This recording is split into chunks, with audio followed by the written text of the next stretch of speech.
धोनी के धुरंधर एक बार फिर टॉप 2 में पहुंच चुके हैं। हालांकि उनके लिए कोई नई बात नहीं है। 12वां मौका प्लेऑफ्स के तरफ कदम, और यहां पर हमारे साथ बात करने के लिए मौजूद हैं अमोल माजूमदार।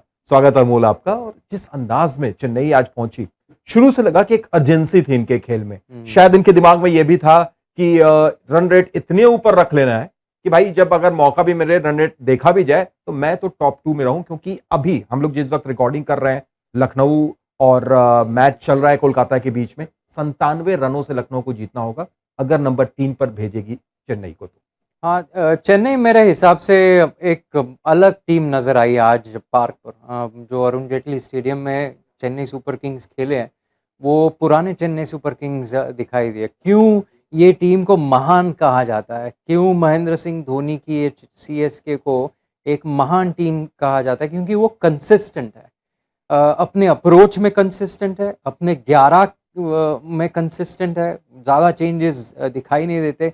और जो इंटेंट से खेले ना आज, जिस तरीके से वो धुरंधर उतरे ग्राउंड पर, अलग ही नजर आया चेन्नई सुपर किंग्स। बिल्कुल, शुरुआत से ही आप देखिए कॉनवे और गायकवाड़ की वो साझेदारी, 141 रन की दोनों के बीच में साझेदारी होती है। और ये कोई नई बात भी नहीं लगी अमोल। जैसा आपने कहा, इस पूरे सीजन एक के निरंतरता दिखी है, इनकी साझेदारी में भी दिखी है। और अच्छी चीज ये रही कि गायकवाड़ पिछले कुछ मैचों से वो लय में दिख नहीं रहे थे। कॉनवे तो लगातार थे, पर आज प्लेऑफ से ठीक पहले ये पारी कितना आत्मविश्वास बढ़ाएगी। क्लास प्लेयर है। देखिए, सोना तो सोना होता है ना।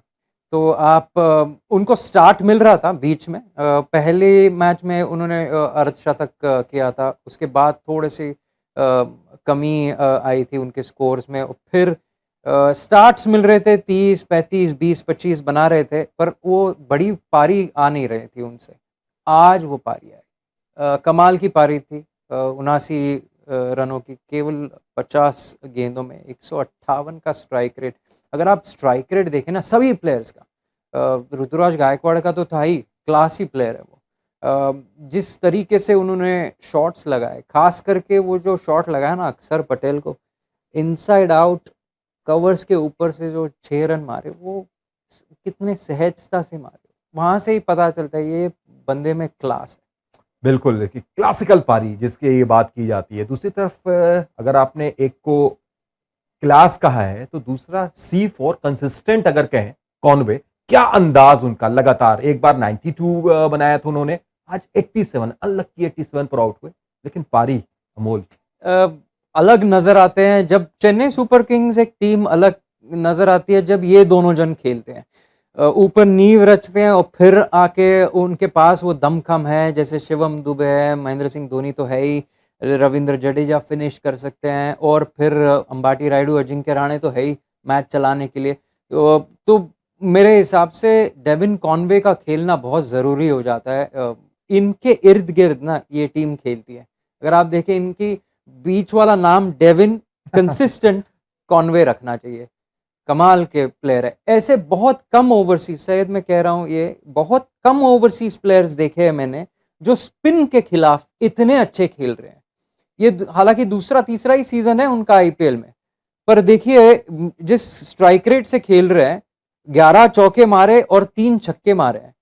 और बहुत सारे ये जो चौके छक्के मारे हैं ना, वो स्पिन के खिलाफ मारे हैं।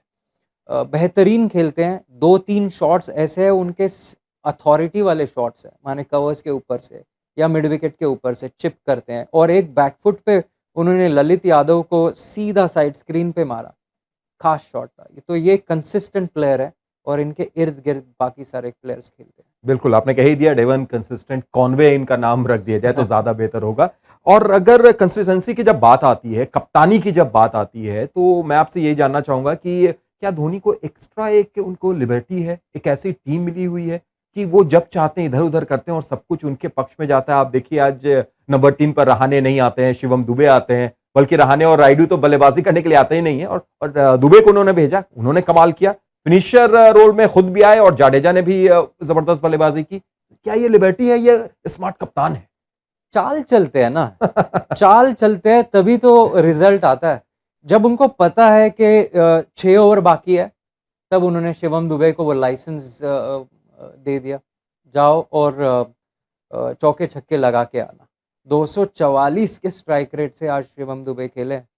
तो इससे साफ जाहिर होता है कि उनके पास वो लाइसेंस था कि आप बिल्कुल बेखौफ होकर बैटिंग करिए, क्योंकि पीछे अजिंक्य रहाणे हैं, अंबाती रायडू है, ये चाल है ना, वो चाल चली है, वो दाव खेला है महेंद्र सिंह धोनी ने। और एक और दाव में, आपने कप्तानी की बात छेड़ ही ली है, तो मैं कहूँगा कि एक और दाव खेला उन्होंने जब फिल सॉल्ट आए बल्लेबाजी करने, तब वो कीपिंग करने ऊपर स्टंप के ऊपर आए और चिपक कर कीपिंग करने लगे। उससे फिल सॉल्ट के ऊपर एक दबाव सा आ गया और फिर उन्होंने वो कैच दिया कवर्स के क्षेत्र में। उनका पैर माने आगे नहीं, कदमों का इस्तेमाल नहीं कर पाए। तो इससे साफ जाहिर होता है चाल चलते हैं और काफ़ी वक्त वो चाल सही ठहरती है। बिल्कुल, एमएस धोनी, महेंद्र सिंह धोनी, लेकिन एमएस को अगर महेंद्र शातिर धोनी कहें तो शायद गलत नहीं होगा, जो उनकी कप्तानी है। सारे नाम चेंज कर दो आज, डेविन कंसिस्टेंट कॉनवे, महेंद्र शातिर धोनी। बिल्कुल, चलिए तो आखिर में अब इस टीम को अगर हम देखें अमोल, जो गेंदबाजी में भी थिक्शना, पथिराना, डेथ ओवर्स में, आपको पावर प्ले में अब दीपक चाहर के आने के बाद लग रहा है वो भी जो एरिया है दमदार आपका हो चुका है। ये टीम फाइनल में आप देख रहे हैं या फाइनल जीतते हुए देख रहे हैं? देखिए, कहना मुश्किल होगा, पर जिस तरीके से खेल रहे हैं ना, चाल चलन तो वही है, वो आगे चल चुके हैं फाइनल की ओर। गुजरात टाइटंस भी एक बेहतरीन टीम है। तीखापन है इस बॉलिंग अटैक में जब दीपक चाहर खेलते हैं। क्यों? क्योंकि वो जानते हैं विकेट्स कैसे निकालना। अगर ट्रेंट बोल्ट जानते हैं विकेट कैसे निकालना नई गेंद से, मोहम्मद शामी जानते हैं विकेट कैसे निकालना पहले 6 ओवर में, तो दीपक चाहर भी वैसे ही बॉलर हैं जो नई गेंद से वो तीखापन लाते हैं। चेन्नई सुपर किंग्स के गेंदबाजी में आज 4 ओवर किए, 22 रन दिए और 3 विकेट निकाले। ये विकेट टेकर है।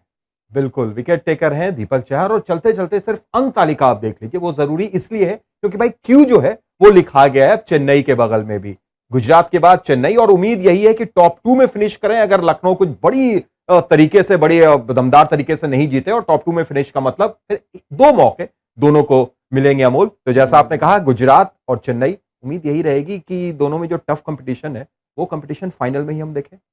बिल्कुल देख सकते हैं। जिस तरीके से मैंने कहा, जो चाल चलन है गुजरात टाइटंस और चेन्नई सुपर किंग्स का, देखिए चेन्नई सुपर किंग्स कंसिस्टेंट रही है। पिछले 16वां एडिशन है आईपीएल का, उसमें सबसे consistent team Chennai super Kings रही है। तो वो जानते हैं नॉकआउट्स कैसे खेलना, प्लेऑफ्स कैसे खेलना। हालांकि गुजरात टाइटंस एक ही साल खेली है और वो टाइटल जीत के गई है, तो कहना मुश्किल होगा कि कौन जीतेगा फाइनल, पर फाइनल की ओर चल पड़े ये दोनों टीम। बिल्कुल, तो एक के 100% रिकॉर्ड, तो एक तो चैंपियन की किंग मानी जाती है। बहुत बहुत शुक्रिया अमोल, बातचीत करने के लिए, जुड़ने के लिए। आप देख रहे थे ESPN Cricinfo T20 time out Hindi.